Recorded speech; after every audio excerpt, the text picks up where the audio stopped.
నమస్తే, welcome to prime 9. సాధారణంగా చాలామంది ఈ మధ్య కాలంలో ఎక్కువగా ఫేస్ చేస్తున్న సమస్య ఏంటి అంటే ఆల్కహాల్ అడిక్షన్ లేదా టొబాకో కానీ డ్రగ్స్ కానీ ఇలాంటి సమస్యలతో వాళ్ళు సతమతమవుతూ ఉన్నారు. చాలామంది దాన్ని అలవాటు చేసుకున్నారు, బయటికి రావాలనుకున్నా కూడా అంత ఈజీగా రాలేకపోతున్నారు. అయితే ఇలాంటి సమస్యలకి పరిష్కారాన్ని మనకు చూపించడానికి ఇప్పుడు మనతో పాటు ఉన్నారు doctor YJR de addiction centre నుంచి డాక్టర్ వై జయరాం రెడ్డి గారు. ఆయనకి 35 సంవత్సరాల అనుభవం ఉంది. Homeo de addiction and specialist and tobacco controller కూడా ఆయన. సో ఆయన అడిగి అసలు ఈ ప్రాబ్లం నుంచి మనం ఎలా బయటపడాలి అనేది అయితే పూర్తిగా తెలుసుకుందాం. నమస్కారం అండి డాక్టర్ జయరాం రెడ్డి గారు. సార్, చాలామంది ఈ మధ్యకాలంలో ఏంటి అంటే ఎక్కువ అడిక్ట్ అయిపోతున్నారు ఆల్కహాల్కి లేదా టొబాకోకి, చాలా ప్రాబ్లమ్స్ ఫేస్ చేస్తున్నారు. బట్ దాన్ని బయటికి వద్దాం అనుకున్నప్పటికీ వాళ్ళు అంత ఈజీగా రాలేకపోతున్నారు ఎంత ట్రై చేసినా. సో మీరు ఎటువంటి సలహాలు ఇస్తారు వాళ్ళకి, ఇవ్వడానికి ఎటువంటి ట్రీట్మెంట్స్ ఇస్తారు సార్? అడిక్షన్స్ అంటే ఇప్పుడమ్మా మన సమాజంలో దాదాపు 60% మంది పైగానే ప్రజలు ఏదో ఒక వ్యసనానికి బానిసైపోయినారండి. మన దేశంలో ఎస్పెషల్లీ మన దేశం ఇప్పుడే డెవలప్ అవుతున్న దేశము, నిరుద్యోగ సమస్యలు, ఇబ్బందులు, సమస్యలు ఎన్నో ఎదురవుతున్నాయి. సో వాటికి అధిగమించే ప్రయత్నం చేసేదానికి వ్యసనాలు బానిస కావడం. సో అఫ్కోర్స్ ఇప్పుడు ఆల్కహాల్ తాగితే మత్తు ఉంటుంది, ఆ పూట బాధలు మర్చిపోతారు, కానీ మరుసటి రోజు ఆ బాధలు రెట్టింపు అవుతాయి కదా. సో ఇక్కడ మనం అడిక్షన్స్లో స్టెప్ బై స్టెప్ తీసుకుంటే ఆల్కహాల్ అడిక్షన్ అనేది సరదాగా సోషల్గా అప్పుడప్పుడు తాగడం మొదలుపెట్టి, ఆ తర్వాత రెగ్యులర్గా తాగడం మొదలుపెట్టి, ఆ తర్వాత డే టైం ఆఫ్టర్నూన్ తాగడం, డే టైం తాగడం, ఇట్లా 24 అవర్స్లోకి వెళ్ళిపోయి డ్రింకింగ్ ఫుల్ టైం అడిక్షన్లోకి వచ్చేస్తారమ్మా. సో ఎందుకు రాగలుగుతారంటే alcohol itself is first ఒక పెగ్గు, దాంట్లో ఒక సామెత ఏంటంటే ఆల్కహాల్ ఒక పెగ్గు మనం కొడతాం, ఆ తర్వాత అది మన జీవితాన్ని మింగేస్తుంది అనేది, తాగేస్తుంది అన్న సామెత లాగా ఆల్కహాల్ ఒకటి ఉంది. కాబట్టి సరదాగా మొదలుపెట్టిన వారు ఒక పెగ్గు సోషల్ డ్రింక్గా ఎప్పుడో తీసుకుంటే పర్వాలేదు, కానీ అదే వ్యసనముగా జీవిస్తూ కుటుంబ సమస్యలు వదిలేసి, బాధ్యతలు వదిలేసి, మంచి జాబ్ ఉన్నా దాన్ని పట్టించుకోకుండా సో తాగడమే వ్యసనముగా జీవించేవాళ్ళు. పిల్లలకు కొంతమంది తినడానికి ఉండదు ఇంట్లో. అవును సార్. సో కట్టుకోవడానికి బట్టలు ఉండవు, కానీ తాగడానికి ఉంటే చాలా అనే నేపథ్యంలో చాలా మంది వెళ్ళిపోతున్నారు. ఎందుకంటే ఆల్కహాల్ మత్తు వీళ్ళంతా మంచి వాళ్ళే అండి, వీళ్ళంతా మంచి వ్యక్తులే, కానీ తెలిసో తెలియక అలవాటు పడి ఆ ఊబిలో కూరుకుపోయిన తర్వాత బయటికి రాలేరు. దానికి సపోర్ట్, మెడికల్ సపోర్ట్ అవసరం. వాళ్ళకి తెలుసు ఆల్కహాల్ తాగితే మా దగ్గర కౌన్సిలర్స్ ఉంటారు, వాళ్ళు ఆటో డ్రైవర్ అయినా ఇంకా పెద్ద పెద్ద మంచి ఎడ్యుకేషన్ అయినా కౌన్సిలింగ్ చేస్తుంటే నాకు తెలుసు సార్, అన్నీ తెలుసు అంటారు. అన్నీ తెలిసినప్పుడు మరి ఎందుకు వాళ్ళు బానిసైనారు, ఎందుకు వదిలిపెట్టలేకపోతున్నారు? తాగడం అనేది ఇప్పుడు ఈరోజు సోషల్ అనుకుందాం, ఎప్పుడోసారి తాగుతుంటే ఏ భార్య మా దగ్గర ట్రీట్మెంట్ రాదండి. సార్ నన్ను తాగి కొడుతున్నాడు, నా పిల్లల్ని హింస పెడుతున్నాడు, లేదా ఇంకా వేరే ప్రాబ్లం, సెక్సువల్గా హెరాస్ చేస్తున్నాడు, వాళ్ళని ఇలా ఇది చేస్తున్నాడు, మెంటల్ అయిపోతున్నాడు. ఈవెన్ మా దగ్గరకు వచ్చే వాళ్ళు ఎలా ఉంటారమ్మా, కన్న కూతురు రేపు చేస్తే తండ్రి ఉంటాడు, తల్లిని తాగిన మత్తులో తల్లిని రేపు చేసే కొడుకు ఉంటాడు తాగిన మత్తులో, పిల్లలు అన్నం తింటూ ఉంటే తినే అన్నంలో కూడా యూరిన్ పోసే తండ్రి ఉంటాడు తాగిన మత్తులో. ఎక్కువ శాతం మగవాళ్ళు ఉంటారు, కానీ లేడీస్ కూడా ఈ ఆల్కహాల్ మత్తు, కెమికల్ కళ్ళు మత్తుకు అలవాటు పడిన వాళ్ళు కూడా చాలా మంది ట్రీట్మెంట్కి వస్తుంటారమ్మా. సో మనం డీ అడిక్షన్ ట్రీట్మెంట్ చేసుకుంటే వీళ్ళని తప్పకుండా బయటకు తీసుకురావచ్చు. సో ఆ డీ అడిక్షన్ ట్రీట్మెంట్ ఎలా ఉంటుందంటే, ఫస్ట్ ఆల్కహాల్ తీసుకోకపోతే మీరు అనొచ్చు, వాళ్ళు ఫ్యామిలీ మెంబర్ అనొచ్చు, తాగకపోతే ఏమైంది. ఇప్పుడు 2 రకాల ఆల్కహాల్ అడిక్షన్ అంటే, ఒకటి అప్పుడప్పుడు తాగేవాళ్ళు, వీళ్ళకి ట్రీట్మెంట్ అవసరం లేదు, కానీ డిపెండ్ అయిపోయిన వాళ్ళు, వాళ్ళ బాధలో మనం వాళ్ళ వర్షంలో ఆలోచన చేస్తే తాగకపోతే ఏమవుతుంది, ఫైనల్ ఎందుకు తాగుతారు ఏమిటివన్నీ పక్కన పెట్టి తాగకపోతే ఏమిటి, తాగకపోతే డాక్టర్ గారు నిద్ర రాదు, కాళ్ళు చేతులు వణుకుతూ ఉంటాయి, యాంగ్జైటీ, టెన్షన్ ఎక్కువైతుంది, సూసైడ్ టెండెన్సీ ఎక్కువ అయిపోతుంది, ఏ ఆలోచన రారు, వాళ్ళు డిప్రెషన్లోకి వెళ్ళిపోతారు. తాగినప్పుడు ఎగ్దమ్ ఎనర్జీ వచ్చేస్తుంది, అన్ని ఫేస్ చేసగలుగుతారు. సో ఈ విత్డ్రావల్ సిమ్టమ్స్ కంట్రోల్ చేయాలి. మనం చేసేది ఏమంటే హోమియోపతి బెస్ట్ ట్రీట్మెంట్. మేము 35 years నుంచి ప్రజెంట్ చేస్తున్నాము, ట్రీట్మెంట్ చేస్తున్నాము, 100,000 కుటుంబాలను బాగా చేశాము. సో డీ అడిక్షన్ ఫస్ట్ ఈ విత్డ్రావల్ సిమ్టమ్స్ కంట్రోల్ కావాలి, ఆల్కహాల్ పాయిజనింగ్ ఎఫెక్ట్ డీటాక్స్ చేయాలి, తర్వాత సిస్టమేటిక్గా టోటల్ బాడీ డిపెండెన్సీ ఏర్పడుతుంది ఆల్కహాల్లో. వాళ్ళు తాగొద్దు అనుకుంటారు, సాయంత్రం వరకు కంట్రోల్ చేసుకుంటారు, కానీ ఆటోమేటిక్గా సాయంత్రం అవుతూనే ఈ శరీరం అనేది ఫిజికల్ అడిక్షన్ లాగేస్తుంది. బానిస అయిపోయారు ఫిజికల్. వద్దు అనుకుంటుంటారు, అలా ఇలా వైన్ షాప్ కనపడుతుంది, వద్దు అనుకుంటుంటారు, అలా వెళ్తుంటారు, అలా శరీరం లాగేస్తుంది. ఈ ఒక్కరోజే కదా అనుకుంటారు, 1 quarter తాగాల్సిన 2 quarter తాగి వేసేస్తాడు ఒక్కరోజు. ఎందుకంటే గోడ మీద రాస్తే రేపటి నుంచి మాని వేస్తాను అని ఎలా రాస్తే ఈ రోజు రేపే అవుతుంది. అది ఆ విధంగా పోస్ట్పోన్ చేస్తూ సంవత్సరాలు పోస్ట్పోన్ చేస్తూ మా దగ్గరికి వస్తూ ఉంటారు. అప్పుడు ఏం చేస్తాం, మా లివరు గుండెలో అన్ని పోయి ఉంటుంది. 90% మంది ఇంత ఫైల్ పట్టుకొని వస్తారు. ఈ ఫైల్ అన్ని పక్కన పెడతాం, దీన్ని ఏం చేసేది లేదు. అదే డి అడిక్షన్ ట్రీట్మెంట్. కాబట్టి అటు బానిస కాకుండా అటు స్టార్టింగ్ రెగ్యులర్ ఒకటే సండి మనం గుర్తించింది ఏమంటే, ఎప్పుడోసారి తాగుతున్నాడు వదిలేయండి, రెగ్యులర్గా తాగుతున్నాడు, మోతాదు మించి తాగుతున్నాడు, సమస్యల కోసం సమస్యలు మర్చిపోవడానికి తగ్గిస్తున్నాడు, లేనిపోయిన సమస్యలు సృష్టించుకొని తాగుతున్నాడు, కుటుంబ వ్యాపారాలు ఉద్యోగాలు నెగ్లెక్ట్ చేస్తున్నాడు, సో ఎక్కువ డబ్బు ఖర్చు పెడుతున్నాడు, గృహహింస ఎక్కువ అయిపోయింది తాగడం వల్ల, ఇంకా కుటుంబం అంతా చిన్నభిన్నం అయిపోతుంది అనుకున్నప్పుడు మనం ప్రయత్నం చేసి మానిపించచ్చు. పేషెంట్ సహకరించగలిగితే పేషెంట్ డైరెక్ట్ తీసుకురండి, లేదా మనం తెలియకుండా కూడా ట్రీట్మెంట్ ఇచ్చి కూడా పేషెంట్ చక్కగా చేసుకునే అవకాశాలు కూడా హోమియోపతి ట్రీట్మెంట్ ద్వారా బెస్ట్ అవకాశాలు ఉన్నాయి. ఖచ్చితంగా 100% సొల్యూషన్ అయితే ఉంది సార్ మన దగ్గర. కంపల్సరీ సొల్యూషన్ ఉంటుంది, కంపల్సరీ సొల్యూషన్ ఉంటుంది. కంపల్సరీ ప్రతి పేషెంట్ కూడా మనం టైం టేకింగ్ అమ్మా. ఇప్పుడు 20-30 సంవత్సరాల నుంచి అడిక్షన్ ఉన్న వాళ్ళను మనం అలా మంత్రం వేసి మాయం చేయలేం. ఇట్స్ 3 to 6 months కోర్స్, ఒక కోర్స్ వాడుతూ వస్తే మాక్సిమం కంట్రోల్ చేసే అవకాశం ఉంటుంది. Definitely sir. అలాగే కొంతమంది స్మోకింగ్ కూడా అలవాటు పడిపోతుంటారు, ఆల్రెడీ లంగ్స్ డ్యామేజ్ అయ్యి కొన్ని అయిపోతుంటాయి కానీ వాళ్ళు మానలేరు. సో అలాంటి వాళ్ళకి ఎలా ట్రీట్ చేస్తారు సార్? ఎస్ అమ్మా, స్మోకింగ్ అనేది because of only nicotine dependence అండి. సైంటిఫిక్గా మనం చెప్పాలంటే నికోటిన్ నుంచే స్మోకింగ్ బానిస అవుతారు. కానీ సిగరెట్ పొగలో దాదాపు ఇప్పుడు 7,500 పైగానే విష పదార్థాలు ఉన్నాయి. Carbon dioxide, carbon monoxide, arsenic, cyanide, nicotine, cobalt, తర్వాత తారు, ప్రధానంగా తారు ఉంటుందండి. ఈ తారు అనేది ఏమిటంటే రక్తనాళాలు దెబ్బతినడానికి, గుండెపోటు రావడానికి, పెరాలసిస్ రావడానికి, తర్వాత లోపల అవయవాలు కుళ్ళిపోవడానికి, అవయవాలు డ్యామేజ్ కావడానికి మెయిన్ తారు, ఊపిరితిత్తులు చెడిపోవడానికి ప్రధానంగా తారే కారణము. 90% ఊపిరితిత్తుల క్యాన్సర్లకు ప్రధానంగా ఈ సిగరెట్లో ఉండే తారు కారణం అనమాట. సో డి అడిక్షన్ ట్రీట్మెంట్ చాలా మంది నికోటిన్ ప్యాచ్లు వాడుతున్నారు, స్ప్రేలు వాడుతున్నారంటే అది వదిలేసి వీటికి బానిస అవుతారు. అలా కాదు, డి అడిక్షన్ ట్రీట్మెంట్ అంటే కంప్లీట్గా స్మోకింగ్ని వదిలేయాలి, బయటికి రావాలా. ఆ విధంగా మేము ఇచ్చే ట్రీట్మెంట్ ఏమిటంటే స్మోకింగ్ మానుకోవడమే కాకుండా, ఆ స్మోకింగ్ తాగాలనే కోరికను తగ్గించడమే కాకుండా, ఈ స్మోకింగ్ తాగకపోతే వాళ్ళకు చికాకు అనిపించడము, కోపం అనిపించడం, టెన్షన్ అనిపించడం, ఏదో కోల్పోయినట్టు ఏది తోచుకోవడము, వాళ్ళకు ఏది తోచదు, ఏదో విలువైన వస్తువు కోల్పోతే ఎలా ఉంటుంది, ఆ డిప్రెషన్ లాంటి ఫీలింగ్స్ని మనం మెడిసిన్స్ ద్వారా తగ్గిస్తూ, స్మోకింగ్ తాగాలనే కోరికను తగ్గిస్తూ, సో టోటల్ డిపెండెన్స్ ఏదైతే ఉందో మానిపించడమే కాకుండా ఈ తారు కానీ ఈ విష పదార్థాలు కానీ శరీరంలో పేరుకుపోయి రకరకాల జబ్బులు కారణమవుతాయి. అవన్నీ కూడా డీటాక్సిఫై చేస్తూ ఈ కొన్ని క్యాన్సర్లు, హార్ట్ అటాక్స్, ఇతర భయంకరమైన జబ్బులు రాకుండా కూడా ప్రివెంట్ చేస్తూ, సో ఏదైనా అవయవాలు మనకు దెబ్బతిండిపోకుండా ప్రివెన్షన్ చేస్తూ, కొన్ని ఆల్రెడీ స్టార్టింగ్ దశలో ఉంటే వాటిని కూడా రికవర్ అయ్యడానికి కూడా రివర్స్ చేయడానికి కూడా హోమియోపతిలో ద బెస్ట్ ట్రీట్మెంట్ ఉన్నాయి. ఈ విధంగా హోమియోపతి డి అడిక్షన్ ట్రీట్మెంట్ వాడడం వల్ల తప్పకుండా మనం స్మోకింగ్ వ్యసనాన్ని కంప్లీట్గా దూరం చేసుకోవచ్చు. ఇంకొకటి, ఆంధ్రప్రదేశ్లో, తెలంగాణలో కూడా ఒక టొబాకో కంట్రోలర్ క్వాలిఫైడ్ డాక్టర్ నేను ఒక్కనే ఉన్నాను. ఈ 35 years నుంచి ఎంతోమందిని స్మోకింగ్ వ్యసనానికి మానుకోవడానికి మేము ట్రీట్మెంట్ చేసాం. మంచి సక్సెస్ రేట్ ఉంది. ఓకే. అలాగే సార్, ఇవి రెండే కాకుండా చాలామంది గుట్కా, కైని అంటే రోజులో ఎన్నిసార్లు తింటారో వాళ్ళకే తెలీదు, అంత బానిసలు అయిపోయారు. సో అలాంటి వాళ్ళకి ట్రీట్మెంట్ ఎలా ఉంటుంది సార్? ఇప్పుడు అనుకున్న ఆల్కహాల్, స్మోకింగ్ ఒకటనుకుంటే గుట్కా వ్యసనాలు అనేది అత్యంత ప్రమాదకరమైనది. ఎందుకంటే అమ్మా, స్మోకింగ్ అంటే ఇలా తాగి ఇలా వదిలేస్తుంటారు పొగ, కొంత ఎఫెక్ట్ ఉంటుంది, చాలా వరకు బయటకు వెళ్ళిపోతుంది. బట్ గుట్కా అనేది కొన్ని సెకండ్లు పెట్టుకున్నా కూడా దాంట్లో ఉన్న 100% విష పదార్థాలన్నీ కూడా శరీరంలోకి వెళ్ళిపోతాయి. చాలామంది చెప్పేది ఏంటంటే, డాక్టర్ నేను ఎక్కువసేపు పెట్టుకోనండి, ఉమ్మిచ్చేస్తాను, లేదా ఆయిల్ పుల్లింగ్ చేస్తానండి, బ్రష్ చేసి తోముకుంటానండి, రోజుకు 4 సార్లు బ్రష్ చేస్తానండి, ఇలా చెప్తూ ఉంటారు. అవన్నీ సిల్లీ రీజన్స్. అలా చేయడం వల్ల ఏ ఉపయోగాలు ఉండవు. ఒకసారి మీరు గుట్కా నోట్లో పెట్టుకున్నట్టే దాంట్లో చీవింగ్ టొబాకోలో తీసుకుంటే దాదాపు 4,000 రకాల విష పదార్థాలు ఉంటాయి. సో ఇప్పుడు క్యాన్సర్ దాంట్లో ఒక్క ఉంటుంది, గుట్కాల్లో వీటిలో ఏమిటంటే ఒక్క వల్ల ఏమిటంటే మౌస్ నేరో అయిపోతుంది. అందుకే గుట్కా తినేవాళ్ళు, కైని తినేవాళ్ళు మీరు గమనించండి. కైని తినే వాళ్ళకి ఇక్కడ మచ్చలు వచ్చింటాయి, ఇక్కడ పెడతారు కాబట్టి మచ్చలు వచ్చింటాయి. ఈ బుగ్గల గుట్కా తినే వాళ్ళు అయితే ఈ సైడ్ ప్యాచెస్ వచ్చింటాయి, మౌత్ నేరో అవుతుంది. సో 4 కంప్లీట్ బయటకు పెట్టాలి. 4,000 ఇలా పెట్టలేరు, మౌత్ నేరో అవుతుంది. 3,000, 2,000 ఇలా నూనె చిన్నగా అయితే వస్తుంది. కారం మసాలాలు తినలేరు, ఎక్కువ వేడివి తాగలేరు. సో ఇవన్నీ స్టార్ట్ అయినాయంటే క్యాన్సర్ మొదలైంది అనేది అర్థం. సో మా దగ్గరికి వచ్చే వాళ్ళ పేషెంట్లు దాదాపు నెలకు ఒక 5 నుంచి 10 మంది పేషెంట్లు క్యాన్సర్ మేమే ఐడెంటిఫై చేసి పంపిస్తున్నాం. అప్పుడు క్యాన్సర్ పాజిటివ్ వస్తుంది. సో వాళ్ళకి క్యాన్సర్ వచ్చినట్టు కూడా తెలియదు, ఎందుకంటే పెయిన్లెస్ క్యాన్సర్స్ ఉంటాయి. ఓకే, అంటే వాళ్ళు ఎప్పుడు తీవ్రమైన తర్వాత మాత్రమే తెలుస్తారు కాబట్టి అప్పటికి ఏమి చేయలేమంటారు.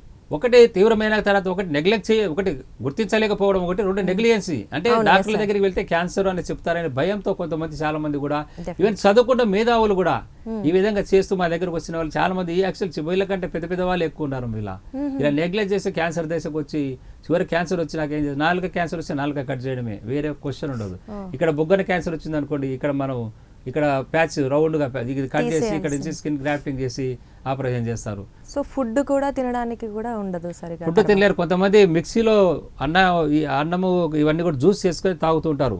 ఇంకా కొంతమందికి అసలు స్ట్రా పెట్టుకొని పీల్చుకుంటుంటారు. కొంతమంది స్ట్రా పెట్టడానికి కూడా అవకాశం ఉండదు, నోరు అసలు తెరవలేరు. అలాంటి సందర్భంలో ఒక పండు తీసేసి ఇక్కడ నుంచి అక్కడ స్ట్రా పెట్టి వాళ్ళు పీల్చుకొని ఇలా ఉంటారు. అటువంటి వాళ్ళు కూడా మా దగ్గరికి వస్తారు. లైఫ్ టైం లైఫ్ టైం ఇంకా ఏంటనుకండి, ఒకసారి మౌత్ నేరో స్టార్ట్ అయిపోయింది, ఎక్కువ ఉంది తీవ్ర దశలో, 1-2 ఫింగర్స్ వరకు క్లోజ్ అవుతుందంటే కొంచెం చేసే అవకాశాలు ఉంటుందమ్మా. మూడు ఫింగర్లు పెడితే ఒక ఫింగరే పెడుతున్నారు అంటే ప్రమాదం, గంటికలు క్యాన్సర్కి దగ్గర ఉన్నారనే ఇండికేషన్. సో అప్పుడు హోమియో డి అడిక్షన్ ట్రీట్మెంట్ వాడితే తప్పకుండా, ఎందుకంటే టొబాకో కంట్రోలర్ క్వాలిఫైడ్ డాక్టర్ మేము ఇచ్చిన థీసిస్ అన్నామలై యూనివర్సిటీ వారు మాకు డాక్టరేట్ ఇచ్చారండి. అన్నామలై యూనివర్సిటీలో ఫస్ట్ టైం ఒక tobacco cure by through homeo medicine అన్న థీసిస్ మేము సబ్మిట్ చేశాము. నేను టొబాకో కంట్రోలర్ నేను post graduate diploma in tobacco controller degree చేసినప్పుడు మేము. సో అక్కడ వాళ్ళు ఆ థీసిస్కి నచ్చి వాళ్ళు అకాడమిక్ ఇంట్రెస్ట్గా వాళ్ళు వచ్చిన స్టూడెంట్స్కు దాంట్లో ఒక పాఠ్యాంశంగా కూడా టొబాకో ఎఫెక్ట్స్ ఎవరి నివారణ అనేది చెప్తున్నారు.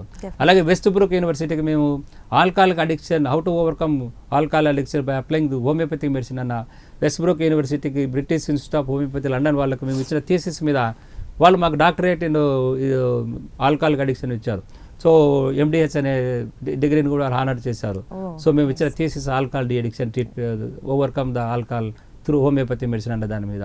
సో చాలా రీసెర్చ్ చేస్తున్నాం, మంచి రిజల్ట్ ఉన్నాయి మన దగ్గర.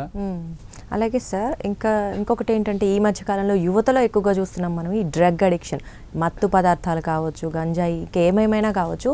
సో యువతని అంటే భావి భారతాన్ని ఇంకా ఎక్కువ ప్రభావితం చేస్తోంది ఇది. సో దీనికి ఎలాంటి ట్రీట్మెంట్ ఇస్తారు? ఇప్పుడు డ్రగ్ అడిక్షన్ అంటేనే ఫస్ట్ మనకు కనపడేది గంజాయి అండి. స్టార్టింగ్ డ్రగ్ గంజాయి. సో మనం ఇక్కడ ప్రభుత్వాలకు కానీ పోలీస్ డిపార్ట్మెంట్ కానీ ఫస్ట్ చాలా ప్రయత్నం చేస్తున్నారు. వాళ్ళు చాలా ఉక్కు పదాలతో తొక్కేసి ఎక్కడికక్కడికి అరిచివేస్తున్నారు. అయినా కూడా ప్రతి మనిషికి ఒక పోలీస్ కాపలా ఉన్నాడు కదా, మన బాధ్యత అండి. మనం కూడా మన సమాజాన్ని మెరుగైన సమాజంగా తీర్చిదిద్దుకోవాలి. ఎందుకంటే ఎక్కువగా ఈ గంజాయి మత్తు పెరిగి కొద్ది తొందరగా ఈ ముందు చెప్పుకున్న ఆల్కహాల్, స్మోకింగ్, గుట్కా కంటే కూడా గంజాయి వ్యసనానికి అలవాటు పడిన వాళ్ళు పిల్లల్లో ఎక్కువగా బ్రెయిన్ త్వరగా దెబ్బతింటుంది, సైకిక్ అయిపోతారు.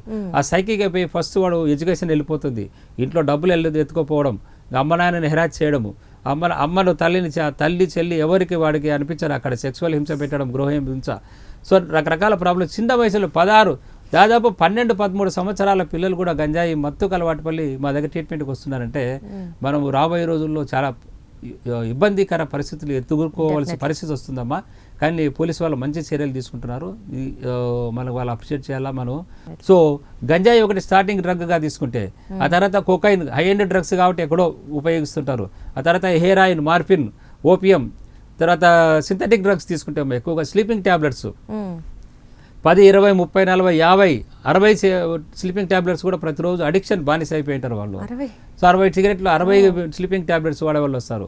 రోజుకు 4-5 కాఫ్ సిరప్లు కూడా వాడే వాళ్ళు వస్తారు.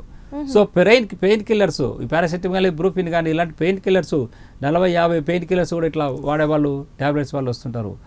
కానీ ఇలాంటి వ్యసనాలు ఉన్నాయనుకోండి, సో ఇంకా వేస్ట్, జీవితమే వేస్ట్. తనతో పాటు తన ఫ్యామిలీ, తన చుట్టుపక్కల వాళ్ళందరూ కూడా సఫర్ అవుతుంటారు. కొంతమంది ఏంటంటే పెళ్లి చేస్తే ఈ వ్యసనాలు పోతాయి అనుకుంటారు. అలాంటి తప్పు చేయొద్దండి. మీ పిల్లలు అలవాటు పడితే మా దగ్గర కౌన్సిలింగ్ తీసుకురండి, కౌన్సిలింగ్ ద్వారా ట్రీట్మెంట్ ద్వారా మనం చేయొచ్చు. మా క్లినిక్ మీకు కాంటాక్ట్ చేయొచ్చు. ఫోన్ నెంబర్లో అపాయింట్మెంట్ తీసుకొని మీరు క్లినిక్ రావచ్చు. లేదా మీరు దూర ప్రాంతంలో ఉన్న వాళ్ళైతే మీరు ఆన్లైన్లో కూడా మీరు స్టాఫ్ని కన్సల్ట్ చేయండి. మీరు ఆన్లైన్ అపాయింట్మెంట్ తీసుకోండి. మీరు దూర ప్రాంతంలో ఉన్న రాలేకపోతే మీరు ఆన్లైన్లో మేము క్లినికల్గా పేషెంట్ డీటెయిల్స్ అన్ని తీసుకొని దాని ప్రకారం మీకు హోమియోపతి మెడిసిన్ తయారు చేసుకొని మేము చేసి మీకు కొరియర్ ద్వారా కూడా మీకు పంపించగలుగుతామమ్మా. సో కాబట్టి దయచేసి మీ కుటుంబ సభ్యులు వ్యసనాల బారిన పడి జీవితాన్ని నాశనం చేసుకోకముందే మిత్రులారా, మీరెంతో మంచి వాళ్ళు, తెలుసో తెలియకో ఈ చెడు వేసిన alcohol, smoking, gutka, drugs, ganja ఇలాంటివి అలవాటు పడుతున్నారు. వీటిని దూరం చేసుకోండి. అది కష్టం కాబట్టి హోమియో డి అడిక్షన్ ట్రీట్మెంట్ వాడండి. డి అడిక్షన్ ట్రీట్మెంట్ ద్వారా తప్పకుండా బయటికి రావచ్చు. చాలా సందర్భాల్లో ఉపయోగించే వాళ్ళు మెడిసిన్ వాడరు కాబట్టి కుటుంబ సభ్యులు వాళ్ళకి తెలియకుండా కూడా మనం మెడిసిన్ వాడడం వల్ల కూడా మనం ఈ వ్యసనాల నుంచి కూడా బయటికి తీసుకొచ్చే అవకాశం కూడా ఈ హోమియో మెడిసిన్ ద్వారా మనకి తప్పకుండా మంచి రిజల్ట్ ఉంటుంది. 100% సురక్షిత మెడిసిన్, ఎటువంటి రియాక్షన్స్ ప్రాబ్లం ఉండదు. తక్కువ ఖర్చుతోనే మన డీఅడిక్షన్ ట్రీట్మెంట్ చేసుకోవచ్చు. ఒక వ్యక్తిని మంచిగా కాపాడుకుంటూ మనం ఆ వ్యక్తి హ్యాపీగా ఉంటే కుటుంబం అంతా హ్యాపీగా ఉంటుంది. ఒక కుటుంబం హ్యాపీగా ఉంటే సమాజం హ్యాపీగా ఉంటుంది. సమాజం హ్యాపీగా ఉంటే మన రాష్ట్రం, మన దేశం అంతా కూడా హ్యాపీగా ఉంటుంది. ఆర్థిక పురోగతిలో మన అన్ని రంగాలలో కూడా అభివృద్ధి సాధించవచ్చు. కాబట్టి వీక్షకులందరికీ నేను ఫైనల్గా నమస్కారం చెప్పేది ఏమిటంటే, మీ జీవితాలను మీరు చేతులారా నాశనం చేసుకోవద్దు. The only largest modifiable factory in our hand is the only addictions control చేసుకోగలిగితే వచ్చే భూకంపాలు కానీ, సునామీలు కానీ, ప్రమాదాలు కానీ, ఇలా కరోనా లాంటివన్నీ మన చేతిలో మనకు ప్రివెన్షన్ లేదు. ప్రివెన్షన్ మన దేశంలో ఉండేది. ఈ వ్యసనాలను మానుకోగలిగితే మెరుగైన సమాజాన్ని, మనం ఆనందమైన జీవితాన్ని పొందగలుగుతాము. సో ఇది గమనించండి, మీరు మంచి జాగ్రత్తలు తీసుకొని హ్యాపీగా ఆనందంగా ఉండాలనేది మీ అందరికీ. సార్, జనరల్గా ఈ మధ్య మనం ఇందాక డ్రగ్ అనుకున్నాము అవి అనుకున్నాం కదా, కొంతమందికి తెలియకుండా చాక్లెట్స్లో, బిస్కెట్స్లో అలా డ్రగ్స్ కలిపి చిన్న పిల్లలు ఉంటారు కదా, 6-7 ఇయర్స్ స్కూల్ పిల్లలకి కూడా అలవాటు చేస్తున్నారు కదా. సో వాళ్ళకి అసలు అది డ్రగ్స్ అని తెలియదు, ఏమీ తెలియదు, వాళ్ళు తినేస్తున్నారు. సో అలాంటి పిల్లలకి మనం ట్రీట్మెంట్ చేయొచ్చా? ఒకవేళ చేస్తే ఏ ఏజ్ నుంచి ఏ ఏజ్ వరకు మనం సేఫ్గా ట్రీట్మెంట్ చేయొచ్చు అంటారు? స్టార్టింగ్ ఏజ్ గ్రూప్ ఎప్పుడు స్టార్ట్ చేసినామా, మనం ఎండింగ్ ఏజ్ వరకు ఎంతో కూడా సేఫ్ ట్రీట్మెంట్ మనం ఇచ్చాం. రియాక్షన్స్ ప్రాబ్లమ్స్ ఏ ఏజ్ వాళ్ళకైనా సేఫ్. అడిక్షన్ ఇప్పుడు 10 సంవత్సరాల పిల్లలు మొదలు పెడుతున్నారు. మీరు అన్నట్టు చాక్లెట్లు 6 సంవత్సరాల పిల్లలు స్కూళ్ళ దగ్గర, మీరు అన్నట్లు ఈ గంజాయి చాక్లెట్లు ఇప్పుడు మార్కెట్లోకి వచ్చాయి. పోలీసు వాళ్ళు దాని మీద చాలా సీరియస్ యాక్షన్ తీసుకున్నారు. ఎందుకంటే చిన్నపిల్లలు బాగా మన సమాజం అంతా యూత్ కదమ్మా, వాళ్ళు దెబ్బతినిపోతారని. అప్పుడు తగ్గిపోయింది, ఎక్కడో ఉండొచ్చో తెలియదు. గంజాయి చాక్లెట్లు చాలా ప్రమాదకరం. వాడికి తెలియదు, పిల్లవాడికి ఏదో మజాగా ఉంది, మత్తుగా ఉంది అనుకుంటారు. అది తీసుకున్నప్పుడు కాస్త ఆనందము అట్లా ఇట్లా ఏదో ఉంటుంది వాళ్ళకు. సో ఆ ఆనందం అయిపోయి అన్నాడు 1-2 సార్లు అలవాటు పడినాడు, ఏదో తిన్నప్పుడు పర్లేదు. ఒక్కోసారి వారం 10 రోజులు రోజు ఒకటి చాక్లెట్ అలవాటు పడితే ఇంకా వాడు కంపల్సరీ అక్కడికి వెళ్ళి రోజు 1-2 తినంది వాడు ఇది కాదు. సో అలా ఆ మత్తు మొదలుపెట్టిన వాళ్ళ తర్వాత సిగరెట్ మొదలు పెడతారు. అది దొరకకపోతే సిగరెట్లు తాగుతారు, అది దొరకకపోతే గంజాయి తాగుతారు, అది దొరకకపోతే ఆల్కహాల్ తాగుతారు. ఈ వేరే దొరకకపోతే కాఫ్ సిరప్లు, ఈ డ్రగ్, ఈ విధంగా సింథటిక్ డ్రగ్స్ మార్కెట్లో దొరికేది, కాఫ్ సిరప్లు, స్లీపింగ్ ట్యాబ్లెట్స్, ఇలాంటి వాటికి కూడా యువత ఏదో ఒక మత్తును కలిగించే వస్తువు మార్కెట్లో ఏది ఉందో వాడు అది వేసేసుకుంటాడు. ఈ పంచర్ సొల్యూషన్ చెప్పాక, వైట్నర్స్, నెయిల్ పాలిష్, వీటన్నిటికి బానిసైన వాళ్ళు ఇన్ని రకాల బానిసలు. ఒకసారి బానిసైనారంటే రకరకాల వాళ్ళ బ్రెయిన్ ఎలా తిప్పేస్తుందో, వాడికి ఏదో ఒక మత్తు కావాలి. చిన్న వయసులో అలవాటు పడడంలో, అందుకే అడిక్షన్ ఎర్లీ ఏజ్ గ్రూప్ చాలా డేంజరు. సో 18 సంవత్సరాల ముందు అలవాటు పడితే, ఎందుకంటే 18 ఇయర్స్ వరకు మనకు బాడీ ఫిజికల్ ఎదిగే వయసు 18 ఇయర్స్ వరకు ఫిజికల్ గ్రోత్ ఉంటుంది. 18 నుంచి 19-20 వరకు బ్రెయిన్లో మెచ్యూరిటీ, 16 నుంచి 18-19-20 వరకు బ్రెయిన్లో మెచ్యూరిటీ డెవలప్ అయ్యి ఒక యుక్త వయసును నుంచి ఒక మంచి పరిపక్వత చెందిన వ్యక్తిగా మార్పు చెందే దశలో ఈ ఎఫెక్ట్ పడింది అనుకోండి, బ్రెయిన్ డ్యామేజ్ జరుగుతుంది. సో ఎప్పుడైతే బ్రెయిన్ డ్యామేజ్ జరుగుతుందో వాడి పర్ఫార్మెన్స్, వాడు టాప్ ర్యాంకర్స్ ఐఐటీలో, ఇంకొక మెడికల్ కాలేజీలో కానీ, ఇంకా ఇంజనీర్లు కానీ, మంచి టాప్ స్టూడెంట్స్ అందరూ కూడా వాళ్ళు చెప్తుంటారు, టాప్ అండి వీడు state first rank, second rank వచ్చిన వాళ్ళంతా కూడా ఈరోజు గంజాయి మత్తు, ఆల్కహాల్ మత్తులో, గుట్కా సిగరెట్ల మత్తులో బానిసలు అయిపోయి పిచ్చి వెదవల్లా బతుకుతున్నారు. సో మరి కాబట్టి ఏజ్ గ్రూప్ అనేది కాదమ్మా, పిల్లలు చాలా తల్లిదండ్రులు చాలా జాగ్రత్తగా ఉండాలా. వంశపారంపర్యంగా దాదాపు 4 తరాల్లో తల్లిదండ్రులకు ఎవరికైనా ఈ వ్యసనాలు ఉంటే పిల్లలకు ఈ వ్యసనాలు సోకే ప్రమాదం కూడా ఉందమ్మా. వ్యసనాలు బానిసే అవకాశాలు కూడా ఎక్కువగా ఉంటాయి.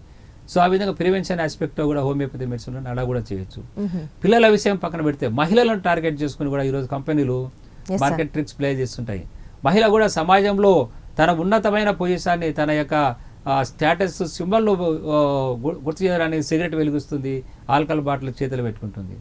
అమ్మ మన దేశం అంతో ఇంతో ఇప్పుడు బాగుందంటే తల్లులారా, మీ మహిళలు తల్లులారా మీరు మంచిగా ఉండడం వల్లే ఉంది. కానీ మగవాళ్ళంటే సరే వదిలిపెడదాం, మహిళలు మాత్రం మీరు ఇటువంటి వ్యసనాలకు బానిస కావద్దు. ఎందుకంటే మీ మీద పిల్లల జీవితాలు ఆధారపడి ఉన్నాయి. చాలామంది మా దగ్గరకు వచ్చి, సార్ నాకు ఈయన అనవసరంగా తగలగట్టారు, నాకు ఇష్టం లేదు, ఈ సంతానం చేయడం వదిలేసుకోవాలా, నాకు ఇష్టం లేని పెళ్లి చేశారు. కానీ పిల్లల పరిస్థితి ఏమిటి? మా దగ్గరకు వచ్చే వాళ్ళు చాలామంది చివరి కండిషన్లో వస్తారమ్మా. డాక్టర్ గారు ఒకటే, ఈయన మానుకుంటే మేము బాగుపడతాం, లేదా మేము సూసైడ్ చేసుకుంటాం, లేదా మేము విడాకులు ఇచ్చి వెళ్ళిపోతాం, డైవర్స్ ఇచ్చి వెళ్ళిపోతాం. ఇదే కండిషన్లో 90% మంది ఇలాంటి స్థితిలో వస్తారు. సో అందుకోసమే ఇలా తీవ్రత పెరగకముందే వ్యసనాలు మానుకోగలిగితే మనం చక్కగా ఉదొచ్చు. ఫైనల్గా మహిళలకు మాత్రం మీరు తల్లులారా మీరు అలవాట్లు పడద్దు. ఎందుకంటే అంతో ఇంత మనకు స్ట్రాంగ్ ఫౌండేషన్ మీరు, సమాజాన్ని కుటుంబాన్ని నడిపించేది మీరు కాబట్టి మీరు ఎటువంటి అలవాట్లు వ్యసనాలు చేసుకోవద్దు. డాక్టర్ గారు, అలాగే ఈ వ్యసనాలను చాలామంది అలవాటు పడ్డ బానిసలు ఉంటారు, కానీ సో మీరు ట్రీట్మెంట్ చేసే సమయంలో కావచ్చు మిగతా టైంలో కూడా ఫ్యామిలీ మెంబర్స్ ఎలాంటి జాగ్రత్తలు తీసుకుంటే ఇంకా తొందరగా రికవర్ అయ్యే ఛాన్స్ ఎక్కువ ఉంటుంది అంటారు? ఎస్, ఇది మంచి క్వశ్చన్ అమ్మా. ట్రీట్మెంట్ అనేది మనం ఇంతవరకు డిస్కస్ చేసాం. ఇది మంచి క్వశ్చన్ అమ్మా. ఎందుకంటే పార్ట్ ఆఫ్ రోల్ ఆఫ్ ట్రీట్మెంట్లో ట్రీట్మెంట్ ఎంత ప్లే అవుతుందో ఫ్యామిలీ సపోర్ట్ అనేది అది ఇంపార్టెంట్ అండి. మనం ఎందుకంటే అఫ్కోర్స్ మనం వీళ్ళంతా మంచి వాళ్ళే, తాగిబోతులు ఆ వ్యసనంలో వాళ్ళందరూ మంచి వాళ్ళే, ఆల్కహాల్ తాగుతున్న గుట్కా మంచి వాళ్ళే, కానీ దీనికి తెలియకుండా అలవాటు పడి బానిసైపోయి ఆ విధంగా వాళ్ళ మంచి వాళ్ళు చెడ్డవాళ్ళుగా తయారైపోతారు.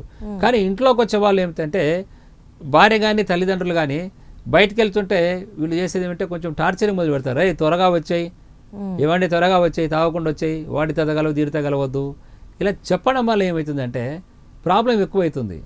ఇంకొంతమంది పేరెంట్స్ ఏమిటంటే పిల్లలు గంజాయికి అలవాటు పడ్డారు, ఆల్కహాల్కి అలవాటు పడ్డారు, సిగరెట్ స్మెల్ వచ్చింది, కొట్టడం మొదలు పెడతారు పిల్లలను.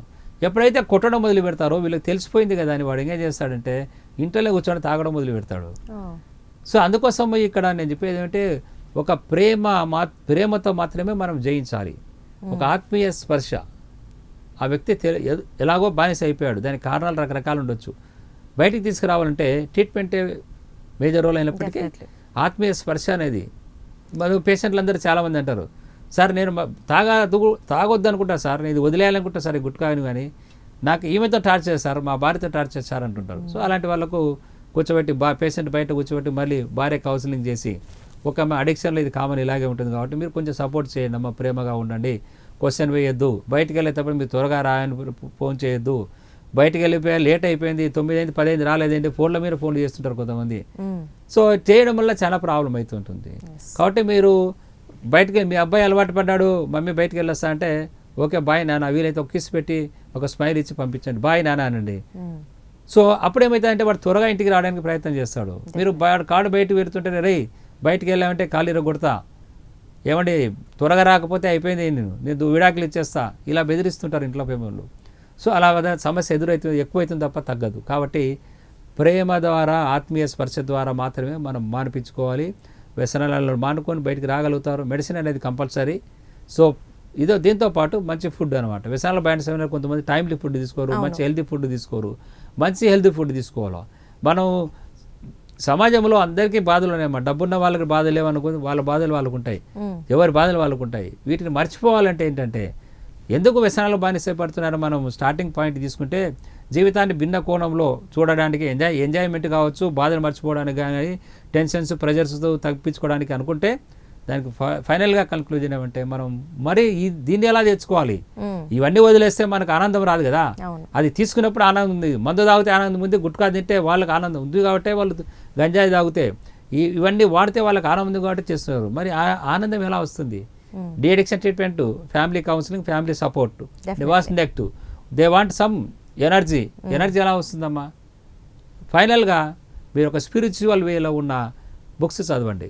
మీరు హిందువులు అయితే భగవద్గీత, రామాయణం, మీ ఇంటి దేవుడు ఎవరైతే అవి చదవండి. మీరు క్రిస్టియన్స్ అయితే బైబిల్ చదవండి, ముస్లిమ్స్ అయితే ఖురాన్ చదవండి. వీటిలో ఉన్న ఆధ్యాత్మిక విలువలు పెంపొందించుకుంటూ గుళ్ళకి వెళ్ళండి, పూజలు చేసుకోండి.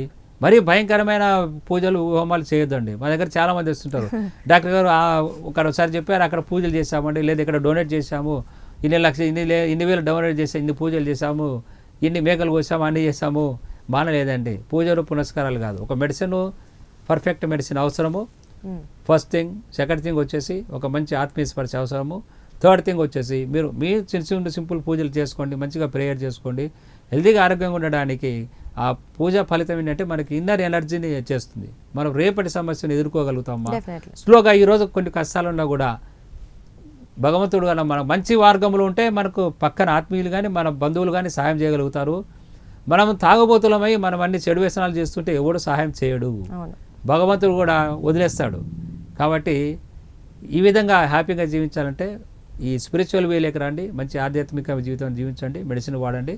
డీ అడిక్షన్ ట్రీట్మెంట్ అనేది మంచి రిజల్ట్ వస్తుంది, మంచిగా మీరు హ్యాపీగా జీవించడానికి ఈ మెడిసిన్ ఉపయోగపడుతుంది. థ్యాంక్ యూ జయరామ్ రెడ్డి గారు. చాలా చక్కగా ట్రీట్మెంట్ గురించి ఏమేమి దశలు ఉంటాయి, ఎవరెవరికి చేయొచ్చు, ఇలాంటి ప్రశ్నలు మా వ్యూయర్స్కి ఏవైతే ఉన్నాయో అవన్నీ చాలా చక్కగా వివరించారు, అందరికీ అర్థమయ్యేలా చెప్పారు. Thank you. సో చూసారు కదా, ఇదండి డాక్టర్ వై జయరామ్ రెడ్డి గారు. 35 సంవత్సరాల అనుభవం ఉన్నవారు. ఆయనకు అలాగే ఆల్కహాల్ కానీ, స్మోకింగ్ కానీ, గుట్కా కానీ, కైనీ కానీ, డ్రగ్ అడిక్షన్ కానీ ఇవన్నీ ఉన్న పేషెంట్స్ని ఇప్పటివరకు కొన్ని వేలలో ఆయన ట్రీట్ చేశారు. అలాగే 100% దీనికి సొల్యూషన్ కూడా ఉంది, అది కూడా హోమియోలో. ఎటువంటి సైడ్ ఎఫెక్ట్స్ కూడా లేకుండా చిన్నగా రోజు కొంత మోతాదులో ఇచ్చుకుంటూ వెళ్తే దానికి ఖచ్చితంగా 100% సొల్యూషన్ ఉందని అయితే ఆయన చెప్తున్నారు. అలాగే శారీరక దృఢత్వంతో పాటు శారీరకంగా వాళ్ళని ఆల్కహాల్ కన్జంప్షన్ నుంచి దూరం చేయడంతో పాటు కుటుంబ సభ్యులు కూడా సహకారం అందించి మానసిక ప్రశాంతత కలిగేలా చేసినట్లయితే వాళ్ళు 100% కేవలం ఈ అడిక్షన్ నుంచి బయటపడటమే కాదు, ఒక సంపూర్ణ మనిషిగా మారడానికి కూడా అవకాశం ఉందని అయితే డాక్టర్ చెప్తున్నారు. ఇవన్నీ పాటించి మీ కుటుంబంలో కానీ ఎవరైనా ఇలాంటి వాళ్ళు ఉంటే తొందరగా డాక్టర్ గారిని కన్సల్ట్ అయ్యి వీలైనంత తొందరగా మీ కుటుంబంలో సంతోషాన్ని నింపుకోవాలని కోరుకుంటున్నాను. Thank you.